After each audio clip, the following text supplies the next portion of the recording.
Sage Wanderer here, and welcome to the end of the world as we know it. And I feel fine, also known as your World War III update. So, can Donald Trump prevent World War III and put an end to the Russia Ukraine war? Well, before I get started on that, I would like to thank all of you who support the channel with your thumbs up, your kind comments, your subscription, your sharing of videos, and most importantly, your financial donations and gifts that you can find linked in the description below. Thank you so much for all of you who support this channel and help me keep the lights on here. This channel is funded exclusively by viewers like you. Please consider becoming a donor through the links in the description below to PayPal and Cash App. And thanks so much to all of you who already contribute. And thank you to the new Patreon contributor that came on this month. And I'm barely staying ahead, and I need all the help I can get, and no donation is too small. So thank you. So can Donald Trump prevent the madness of World War III? Well, he ran on that very fact. He said he could put an end to the Ukraine war even before the inauguration. Well, in a way, he's already fulfilled that promise. At least he's put it off, it seems, for a while. The escalation was building up until the election. And when Donald Trump won and Biden and whoever's pulling his strings realized he was a lame duck president, then they set out to try to escalate things quickly. They did this first by allowing the Ukrainians to use American-made long-range ballistic missiles known as ATACMS missiles deep into Russia. Russia warned NATO and the United States and the Ukrainian leaders that this was a red line. If they crossed it, there would be consequences. However, he's made those exact threats throughout this entire process of escalation and was starting to look like he was never going to do anything. And then he did something in retaliation for these ATACMS missiles being sent into Mother Russia, destroying several targets there, or hitting several targets. And it was a response that shocked the military world. It was the unveiling of a new type of medium-range ballistic missile, or IRBM, okay? This is a hypersonic missile. Now, I've talked about this in past videos. There's hypersonic, and then there's hypersonic. I don't think anyone in the missile defense mind community, right, the people that are charged with thinking about this, had wrapped their mind around the concept of a multiple warhead ballistic missile that travels as fast as this one does. This Hazel missile, I won't even try to pronounce it. We're just going to call it the hazelnut missile. This, because that's what the name means in Russian, is hazel tree. This missile that they used against Ukraine is traveling at Mach 11. It was clocked by Ukrainian forces as traveling at Mach 11. Mach 11 is 8,500 miles per hour, or 11 times the speed of sound. This is faster than anybody thought was possible. So this missile is not just a hypersonic, it's a super hypersonic missile. Not only that, it's capable of carrying up to 36 individual, each missile can carry up to 36 individual, steerable, programmable, guidable warheads that can carry either conventional munitions or, God forbid, nuclear warheads. Now, wrap your mind around that. A missile that's traveling so fast, it really can't be intercepted by any of our defenses that currently exist. And one of the reasons that it can't be intercepted is that it's traveling so fast that by the time our intercepting missiles were able to reach it, this missile would have already deployed 36 programmable smaller missiles that they don't fly in a straight line, right? They're steerable. So instead of going from the missile to the target, it can go from like this to the target, making it nearly impossible to track, making it nearly impossible to intercept. This is a super weapon like of the likes that we have never seen before, and Russia knows it. It is going to change everything that happens from here on out. Without the unveiling of this new missile system, Russia would not have had very much leverage in a ceasefire discussion. This is rattling all of the European nations. They're all under threat now. Many European nations are identifying all of their underground bunkers where they can send their population to. They're sending out flyers and handbooks on how to survive war, what to do to prep for it, where to go in the event of air raids, what the different air raid siren sounds mean. So they're upping their game. They're literally shaking in their boots because of this missile that can fly past our defenses.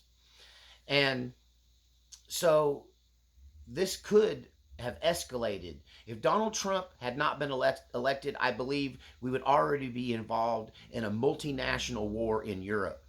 That because of the timing of the election, because of the lame duck President Biden's decision to release the use of these ATACMS missiles by Ukraine against Russia deep inside Russian homeland, that had Donald Trump lost the election and Harris was going to be the next president, Putin would respond. He would have already responded. What are some of the threats he's made? Well, he's threatened all the capitals of NATO countries. He's threatened the United States bases in NATO countries. He has threatened a decapitation strike against the leadership of all NATO countries. And I believe that he would already be executing his next move had it not been for Donald Trump's election. That he believes now that Donald Trump is against the war in Ukraine, wants to put a stop to the war in Ukraine, has ran on that as part of his platform when he ran for president, and the American people expect him to intervene and put an end to this madness and prevent World War III from happening. And because Putin knows and understands this, it's staying his hand. He is acting in a much more incremental way. And he's buying his time. He's waiting for the transition of power in the United States. So, what is the bargaining power of Ukraine versus Russia? What are the things that we could negotiate? How could Donald Trump prevent further escalation? Well, my fear is this could escalate before he gets here. It just depends on how bold the U.S. and NATO forces, who are the only thing holding back the insanity of the Ukrainian people. You know, I just saw a man on the street interview with the Ukrainian people, and I went and sought this out to find out what the Ukrainian people are thinking about America right now, and what they think about the war and the potential for peace to break out between these two nations. And they're not looking for peace. The Ukrainian people do not want peace, right? I sought this out because I saw another poll, an internal poll within Ukraine, that shows that Zelensky's approval rating is 16%. So I wanted to see if that reflected the Ukrainians' desire to put an end to this war. It does not. They do not approve of Zelensky, not because he's brought them to the brink of destruction, because they think he hasn't prosecuted the war well enough, that he hasn't done enough, which there's some argument there from a Ukrainian perspective, because their draft age stops at 25. That there's a whole generation of Ukrainians that are not old enough to be drafted. They're not drafting 18 to 25-year-olds. That's something that every country involved in this kind of fight for survival has always done. In Vietnam, the American draft age was 19 before it was over. It went down to 19. In World War II, it went down to 18 as soon as Pearl Harbor happened. We started drafting 18-year-olds. But yet Ukraine has been involved in this 2-year-long war, and they have not drafted their college-age men yet. And so they want us to send our boys over there to fight and die, and yet they're protecting their youth. And so I think many Ukrainians see that and other things that Zelensky has done as a weakness, and as not as a full committal to this war. And that's why they don't like him, because when you go to the man on the street interviews, Ukrainians are bloodthirsty. And it's because they have already lost so many boys. 3 generations of Ukrainians have already died in this meat grinder of a war. And One Ukrainian woman said, "Why should we want peace with a nation that has already tortured and killed all of our children? You're gonna claim we should sue for peace when there's mothers out there whose children have been tortured and killed by the Russian military in their own homeland. So there is this fight to the death, fight till the very last man kind of resolve within Ukraine, which is causing Zelensky to not be really open to negotiation. Now, he recently came out, Zelensky of Ukraine, and said that he would consider a ceasefire, and he would even consider negotiating over the lost territory that Russia has taken in eastern Ukraine, the Donbass and three other regions and Crimea, that he would be open to negotiating what happens to those countries, potentially relinquishing those states, rather, within the Ukrainian old border. And in turn, he would do that if NATO would make Ukraine a NATO member. Well, honestly, that's the whole reason this war broke out to begin with.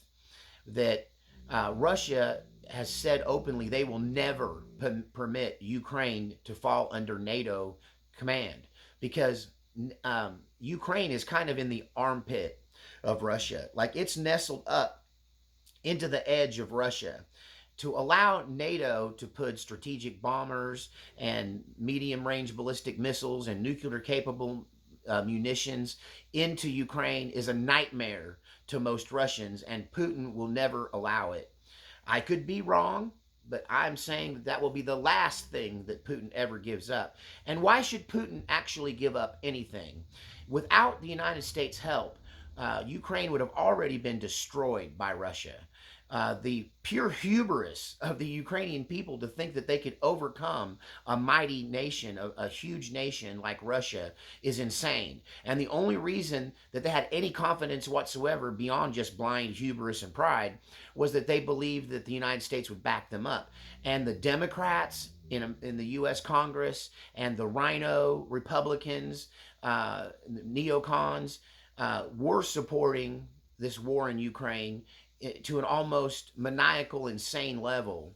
But thank God the American people don't want World War III.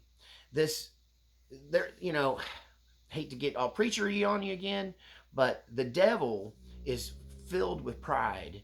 And people that are prideful and arrogant are definitely under the sway of the evil one. This arrogance to think that we could beat Russia in open warfare easily is insane. And it's based purely on pride and not on facts. The fact is, a war between NATO and Russia would be the most devastating war the world has ever seen. There's no way to have that war and nuclear weapons not be involved. And it would more likely end in the destruction of both the United States, all of Western Europe, and most of Russia. And potentially even drawing China into this conflict, which would spread the destruction to the point where it could destroy, well, it'd be the end of the world as we know it. And these people in the Democrat Party and the Rhino Republicans and the Biden-Harris campaign have been calling Putin's bluff. They don't believe that Putin is going to go to that level of escalation. But I believe they're sadly mistaken, because Americans aren't the only ones that suffer from pride. The Russian military has really devised a plan using their hypersonic missiles, using weapons we don't really know about, like their underwater drone, earthquake, tsunami weapons, and other secret weapons and nuclear capable mini drones, right? That they have compiled a plan where they strike NATO and the Western countries first with a decapitation strike, taking out all of our ability to respond, leaving us with nothing but nuclear submarines. And then they would defend themselves against the nuclear submarine attacks, try to destroy as many of the nuclear submarines as possible, pre-launch, hopefully, and absorb the destruction of the nuclear attack coming from our submarines. And in the end, half their population would be destroyed, but 3/4 or more of the United States and Western Europe would be destroyed at the same time, leaving Russia crippled to one degree, but still the most powerful nation on earth by far. This is them trying to cheat the concept of mutual destruction. Like they think they can engage in this war because of their new weaponry, that they can engage in this war if they start it, if they push the button first, and still survive it with some of their military intact while completely destroying both Western Europe and the United States in the process. And this is something they're willing to do rather than be bullied into a corner. That NATO moving into all of these border countries in Russia is seen as an act of war and aggression by the Russians. And we've been doing it now for about 25 or 30 years, since the end of the Soviet Union. Every time the Russians release a province and let them become sovereign, the Western states, the Western mind comes into that nation. You could say the CIA comes into that nation, and they install a pro-Western, pro-American government, and then they apply for NATO, and the next thing you know, you've got American nuclear and non-nuclear weaponry in countries bordering Russia, and they're putting a stop to it because Ukraine's kind of the armpit of Russia. It's right up underneath their arm. They aren't going to let that country become a NATO country. And they're willing to do whatever it takes, including destroying 2/3 of the earth in the process. I personally think if you let that kind of warfare take place in this world, that it will be unsurvivable because of nuclear winter and the effect on the environment. That it will blot out the sun. Everything you saw in the book of Revelations will be played out before your very eyes. And a few folks in Oklahoma and Alaska might survive, but everybody else is going to get roasted. You know, Putin recently described just the conventional power of this hazelnut missile. He said that when these conventional warheads, not nuclear, non-nuclear conventional warheads, create such explosive power at the point of impact that it rivals the heat of the sun. That it's 4,000 degrees or Celsius or 7,800 degrees Fahrenheit at the point of impact, turning anything in the targeted zone into dust, breaking it down at its molecular level and essentially turning it into aerosol dust. That's crazy, right? That this has that power, and it's not, you can't stop it, you can't intercept it, you can't catch it, you can't prevent it. And the big question is, how many of these Hazel missiles do they have? How many of these are currently available? And because apparently the U.S. was not aware of this weapon, we're also not aware of how many they have. Although I believe yesterday Russia announced that they were putting this missile system in full production mode, and they're going to be kicking them out as fast as they can. So how many ever they had, they're going to have more by next week. And I think the continued use of ATACMS missiles against Russia is going to get Kiev reduced to dust. That is Putin's next move. That if they don't stop, and since that first ATACMS missile and the response by the Hazel missile, more ATACMS missiles were sent into Russia since then. And Russia probably, from all reports I can dig up, have already decided to hit some major command and control and civilian government facilities within Ukraine, or a decapitation strike against the Ukrainian government in Kiev. And this is probably going to happen before Donald Trump can be inaugurated. So what power is Donald Trump going to have once he's seated in the White House to deal with this? Well, Russia has all of the leverage and Ukraine has none. Russia's in possession of the territory they set out to take at the beginning of the war. They're holding it. All that the Ukrainians have, Zelensky has, is control of a portion of the Kursk region of Russia. So they invaded Russia. There's videos about that further back on my channel. and now they hold Russian territory. So that's the only real power they have besides, stopping the fighting, to offer in negotiation. Where Russia has control of all of that area, they have this overwhelming power to come against the Ukrainians, and the Ukrainians have just lost their support from the United States and maybe all of NATO. At least the United States involvement is definitely in question now. So, what would it look like when Donald Trump goes to negotiate?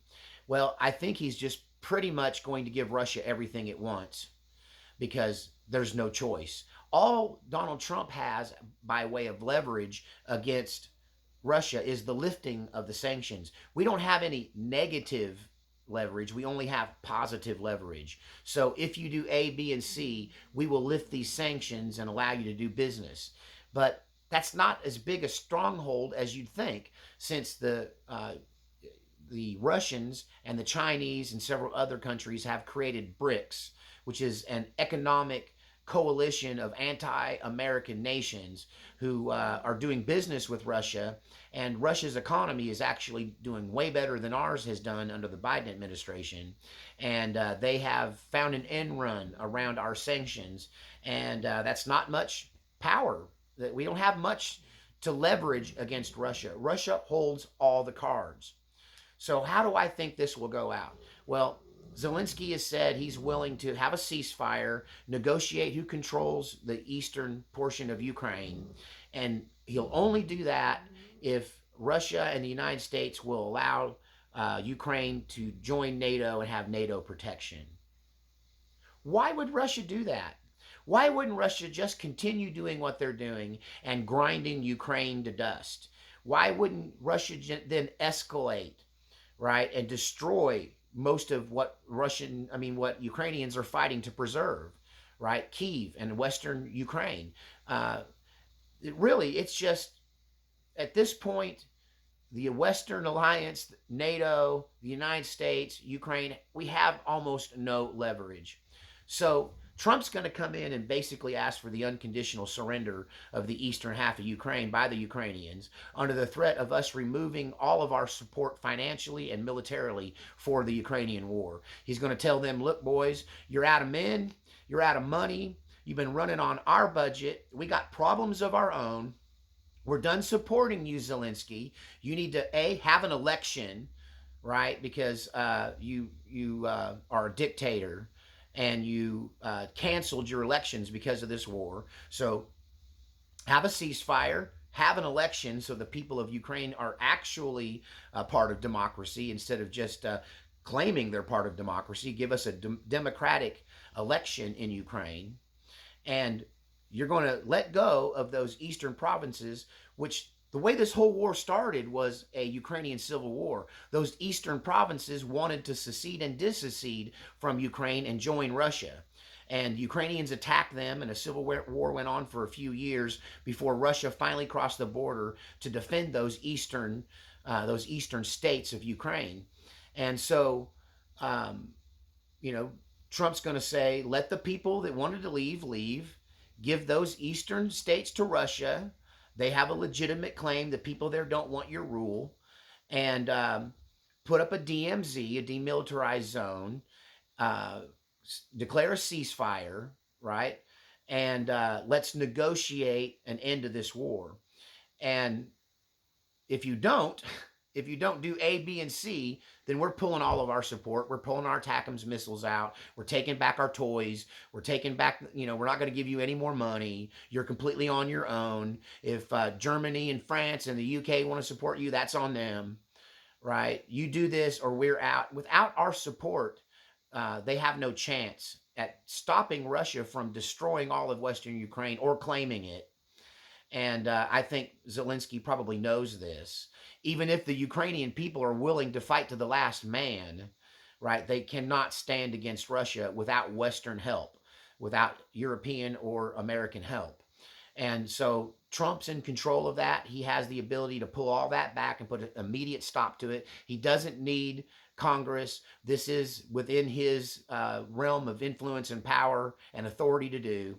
And he will simply pull our military out of Ukraine. He will pull our advisors out of Ukraine. He will withdraw our weapons that are in Ukraine. He'll bring our F-16s back, right? He'll put a stop to it, and that will leave leave Ukraine completely vulnerable to Russian takeover.